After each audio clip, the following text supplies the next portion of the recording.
કલયુગનો મનુષ્ય છે ને અતિ આળસુ હતો. આળસુ એટલે ભગવાનની ભક્તિ કરવામાં એમને આળસ છે.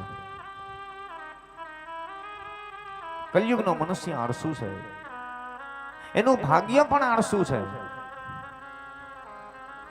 એમની બુદ્ધિ પણ સાથ નથી આપતી, એમાં પણ આળસ રહેલી. વિચાર કરો કે આપણે આળસુ હોય, આપણું ભાગ્ય આપણને સાથ ન આપતું હોય, આપણી બુદ્ધિ આપણને સાથ ન આપતી હોય, તો પગવાળી શાંતિથી એક બાજુ બેસી જઈએ તો દેવર્ષિ નારદે કહ્યું કે કલયુગનો માણસ એટલો વિચાર કરી એક આસન ઉપર બેસી જાત ને તો પણ એનો ઉદ્ધાર થઈ જાત.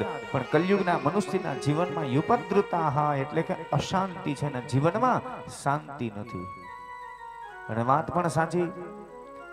બજારની અંદર નીકળો ત્યારે ખબર પડે એટલા માણસો આવે જાય, ક્યાં માણસો આવે કેટલા જાય છે, કોઈના જીવનમાં શાંતિ નથી. કોઈને તમે પૂછો ને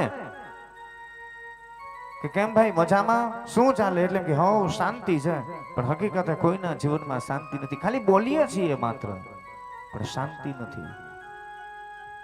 કંઈક ને કંઈક હૃદયની અંદર ચિંતાઓ છે, અશાંત છે.